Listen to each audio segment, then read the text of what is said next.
Fine, I'll take it myself in the other truck. But driving either truck requires a commercial driver's license, which this supervisor did not have. R/malicious compliance. Hey there, Mr. Reddit here. Welcome back to another episode of r/malicious compliance. Malicious compliance is one of my favorite subreddits, and I really enjoyed making this. So sit back, relax, and enjoy the stories. We've got 3 awesome malicious compliance stories we're reading today. Our first story: will you train your own replacement and make yourself obsolete? Of course I will. After that, we'll be reading Supervisor Breaks the Rules, Burns Down His Life. And then we'll be finishing up with Take One Entitled Parent, Add a Dash of Malicious Compliance, a Sprinkle of Petty Revenge.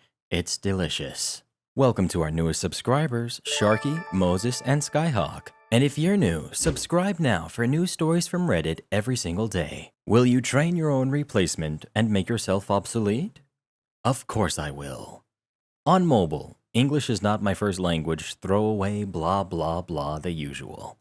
Let me first say I have been a lurker here for quite some time and always enjoy your stories, especially when you stick it to the stupid bosses.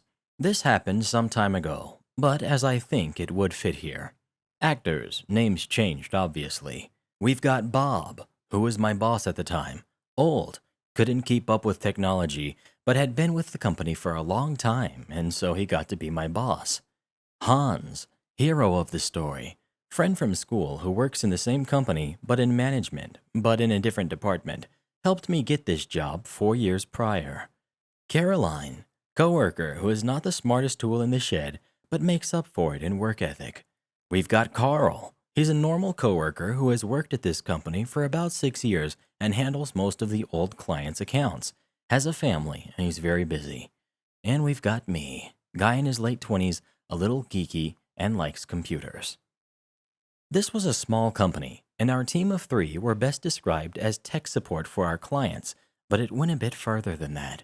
I usually helped with setting up databases and also advised clients from time to time if they would benefit from upgrading their plan, etc. As normal with tech support, we got tickets from the clients and would work away at them one by one. I liked the challenging problems and usually tried to work hard at them, and it just so happened that Caroline liked the more standard problems and enjoyed doing something she already knew over something new every day. Nothing wrong with that. As you might imagine, we two made a good team and had this kind of unwritten rule on who took which tickets. Win, win, win, win. Me, Caroline, company, and client. Until we got a new boss, Bob. He immediately noticed that I was working far fewer tickets than Caroline. I tried to explain to him not every ticket is the same workload, but because he wasn't very tech savvy and didn't understand half the stuff I was doing, he did not understand. Also, around 1 month later, we got a huge new client, and I spent a week on site setting up their databases and stuff that they needed. This drew down my month average ticket numbers even further. Duh. If Bob would have only had half a brain cell, he could have figured out why. Now came something I did not expect from Bob. He said we need more help on the team, and he was approved to hire a 4th member for our team. I was excited. We all were. We had this new huge client, and things were not yet running smoothly. And anyway, our company was expanding fast, so this actually made sense. And he specifically asked me to basically do the recruiting process and to work the new guy in. He might have figured out that he did not have a clue what we were doing, I thought, which I was happy to do. That same night, Hans calls me, which is weird because Hans is not a caller. He is a texter. He basically said, "You should come over to my house tomorrow. I have some beers that need drinking." So the next day I get to Hans's house, and we are just talking about normal stuff. We see each other maybe once per month and have a big overlapping friend pool. But this time it was just me and him drinking beers, no other friends around. After some beers, he mentioned that he had just updated his resume the day before and that everyone should always have an updated resume on hand. "Do you have an up-to-date resume?" he asked. I felt this was a weird question and had an idea where this was going, so I said, "No, but should I? Is there something you know about that you want to tell me?"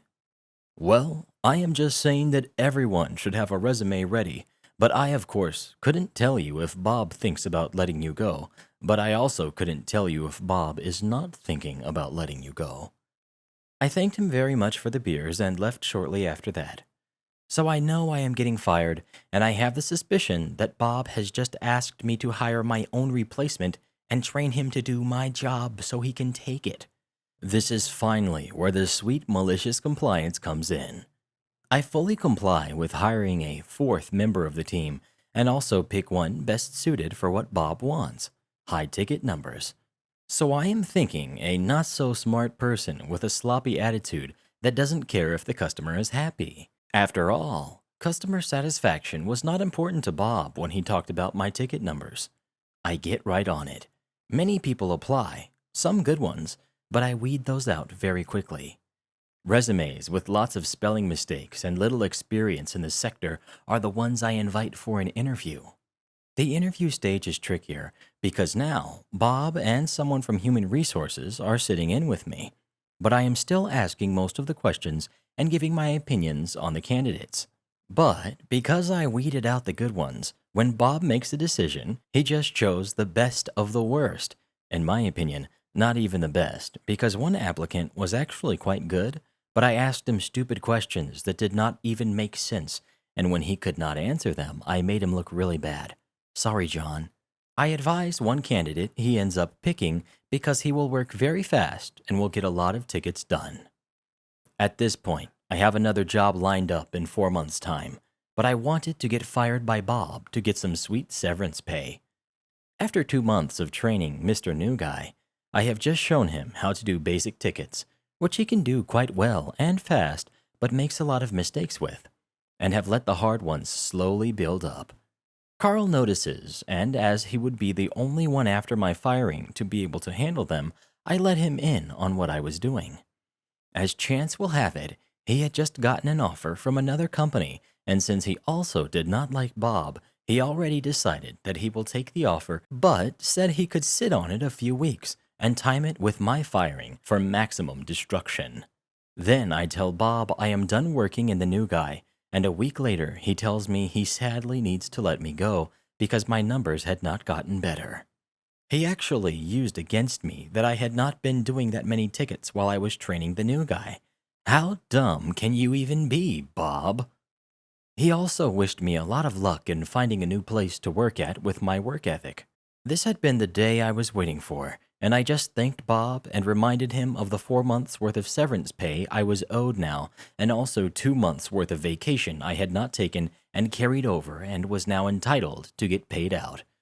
As I am heading out, I tell Carl what had just happened, and he opens his drawer with the signed 2 weeks' notice and walks into Bob's office.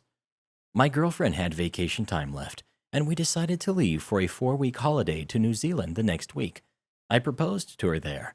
As the saying goes, spend 1/4 of your severance on the engagement ring. I started my new job 1 month after returning from New Zealand and even got a nice pay bump and a good boss. I made sure to thank Hans again, and he kept me in the loop on how my old department went down the drain very quick, and Bob was let go sometime later. When that happened, they actually approached me for taking his job, and I declined. But that would have been the ultimate forget you to him. About 5 years later, last year, I started a company together with Hans, doing much of the same thing, but in a different city, and so far it is going very well. Next up we've got Supervisor Breaks the Rules, Burns Down His Life. Just a quick intro before I begin. I'm posting this here instead of one of the revenge subs because even though the consequences this individual faced were amazing, they came about solely through his own decisions and actions. In fact, I warned him not to do it. But once he set his course, I followed his instructions to the letter. Now my story. It's a long one, but worth the read, I think. Several years ago, I worked as a local delivery driver for a steel processing plant. We would take stock units of plate and structural steel and process them into parts our customers could use. Some processes, such as painting, would go to a third-party vendor and then come back to us for shipment to the customer. I worked on a set routine: deliver to the paint shop in the morning and bring back the orders painted the day before. While that trailer was being unloaded, I would hook another trailer and deliver finished orders to a customer about 70 miles away from the shop. This delivery had a hard appointment time of 2 p.m., and I could not miss it. When I returned after making that delivery, I would finish the day with short deliveries or pickups as needed and then go home. It was an easy, stress-free job as long as I stuck to routine and made my appointments on time. Communication between departments was poor though, and it disrupted the entire process. For example, the scheduling department might think a certain production run had been finished and was gone for outside processing, when in reality, the production department hadn't even started the order yet. I spent a lot of afternoons driving around in an empty truck chasing phantom orders that I knew I had never delivered because some office drone wanted me to check and make sure, or running hot orders out to vendors that were overlooked during my morning trip. Enter my main antagonist, one of the first shift production supervisors. I was constantly butting heads with him because he forever tried to hold up my truck for last-second add-ons. This wouldn't have been a big deal, except that they almost always interfered with my 2 p.m. delivery, the only one I had to be on time for. I kept explaining that I could do his errands in the mornings or afternoons, but he couldn't mess with the middle of my day. He was arrogant and condescending with everyone, but he took a special dislike towards me because I wasn't in his chain of command and wouldn't bend over backwards to accommodate his wants. It didn't help that my direct supervisor was a milquetoast little man that avoided conflict at any cost. I ended up taking a lot of heat from this production supervisor, even though he couldn't really punish me for meeting my other work obligations. Things finally came to a head when the supervisor came up to shipping with a large order that needed to go to paint. I was about to leave for my 2 p.m. customer and told him so, but I had room left on the truck. If he wanted to load his parts on, I would deliver them on my way back for my primary delivery. This wasn't good enough for him. These parts were behind schedule and had to get painted immediately. If I delivered them in the afternoon, they wouldn't get painted until the following day, which would put him further behind. To top it off, this order required a special marine-grade paint that had been mistakenly delivered to our company location instead of the paint shop, and it all needed to go ASAP. We began our usual back and forth. I had a delivery appointment. I could do what he wanted, but I couldn't do it on his schedule. After a heated conversation where he delved into rudeness and name-calling of a nature unbecoming of his position, he said, "Fine, I'll take it myself in the other truck." In addition to the tractor-trailer that I drove, we had a smaller delivery truck on hand for occasional use. He decided to drive it on the down low, loading up and heading out without telling our shipping department. This would have been a grand idea, but driving either truck requires a commercial driver's license, which this supervisor did not have. I pointed this out to him, to which he replied that he was only going up the road, and everything would be fine. I pointed out that he didn't have a hazardous materials endorsement to transport the paint. Again, he was just going up the road, and I needed to shut the hell up, write him out directions to the paint shop, and get out of the way since I was totally useless anyway. So, did just that, and wrote him out a perfect set of directions turn by turn.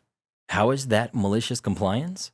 Well, this paint shop was about 30 miles up the road, but I knew, and he didn't, that about 15 miles up the road was a DOT way station that always has at least 2 state troopers inside, and at least one of them was a commercial enforcement officer.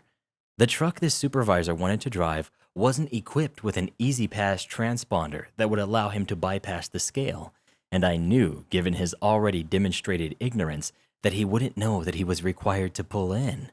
I figured he would blow right past that, and one of those troopers would put down his coffee long enough to chase him down and find out why. To my great delight, this is exactly what happened. The troopers saw him drive past and pulled him over. Then they escorted him back to the way station for a thorough inspection.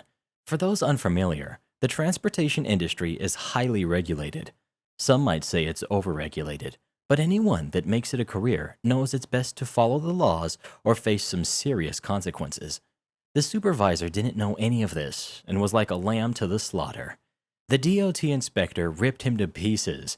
Among the biggest infractions he was cited for, no commercial driver's license, $2,500 fine, up to $10,000 to the company. Misdemeanor charges, 90 days suspended driver's license.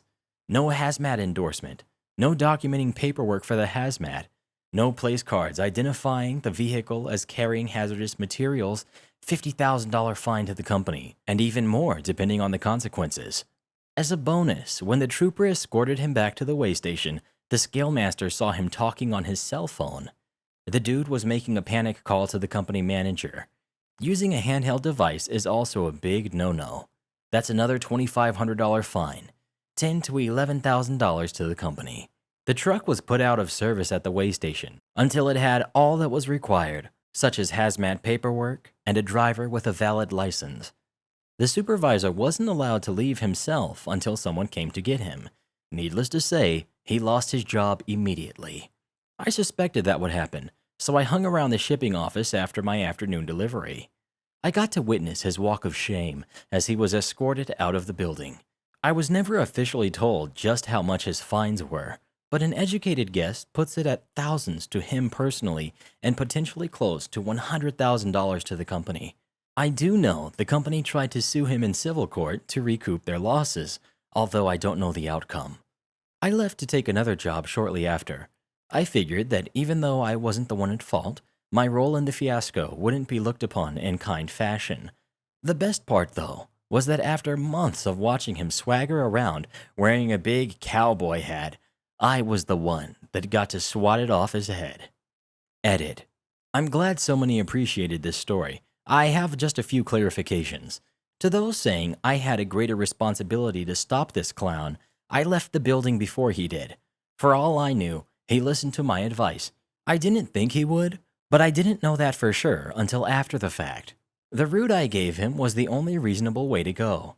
MapQuest or GPS would have given the same directions. Second, management was terrible. If he had gotten away with it, they would have praised him for doing whatever it takes to get the job done. Remember, I'm just the delivery boy. My opinions and knowledge didn't matter. Lastly, my direct supervisor was there for the conversation. He understood the possibilities, and as my superior, it became his responsibility to deal with it. He preferred to resolve conflict by avoiding it. Frankly, I think he was tired of the big dog attitude and happy to see this guy get what he had coming. And our final story of the day. Take one entitled parent, add a dash of malicious compliance, a sprinkle of petty revenge. It's delicious. Just to start this out, using a child to get revenge on the other parent is a horrible thing to do. Too often, people forget that the child is the most innocent person when parents split up. Do not take your anger for them out on the kid. Now that that's out of the way, let's move on to the story, shall we? My ex is the very definition of an entitled person. She fakes a disability to get a check, has never worked a day in her life, and has always expected everything in life handed to her. Now, all that being said, I hold none of that against my son. It isn't his fault that I stuck it in crazy. Additional life lesson: don't get with crazies. When our son was born, her bubble of spoiled rotten extended out to him. For a while, I didn't blame her. She wasn't ever supposed to be able to carry a child to term, and I wasn't supposed to be able to father anymore. I had had a vasectomy after my third son was born. So yeah, got this one tested, and yes, he is mine. But as always happens with entitled people, it was never enough, and eventually we split. Now, I pay a healthy amount in child support, more than the courts would actually order, and I pay on time, every time. It's enough that even after food, clothes, and other expenses, she still has plenty left over to spoil him, even if it's not up to her wants. Recently, she began to complain about the fact that when I buy him presents, they always stay with me. I have him 3 days a week, but she wants his entire toy stash to go back to her house during her 4 days. I refused. She continued to complain, and I fumed about it to my new wife, and a plan started brewing. I agreed that from now on, I would send half of what I got him for holidays to her house, and it could all stay there. She was proud of herself. Easter was coming. I had already bought my normal bounty, mostly consisting of outside toys. I had water guns, balls, bats, a giant outdoor bowling set, and a liberal sprinkling of candy. I went shopping again, this time with my wife. No outdoor toys this time. knowing she would not take him out to play with them. No, this time I went a route that would suit her musical and artistic child. He loves playing outside in the dirt, by the way. She just can't keep up with him when he does. I went musical, loud, and as obnoxious as I could find. A recorder, noisemakers, laser guns that made a dozen different sounds, and enough candy to put a bull moose into a diabetic coma. Enough to equal the dollar amount I spent on his original basket. Every bit of that went home with him after he had a nice long day of running around outside, happy as a clam. She, of course, was thrilled seeing the volume. Her little prince was getting a quadruple Easter. My parents also gave him a basket. Hours later, I was informed that she didn't want me sending things home if that was the kind of toys I was going to bring him. He was running around the house screeching through the recorder, powered by a combination of chocolate and pixie sticks. He absolutely loves the recorder. It's not so bad when you let him play with it outside. That's all for now, but don't be blue. I'll be back soon with more stories for you. Remember to listen to Mr. Reddit every night, so your dreams will be wonderful like you are and bright.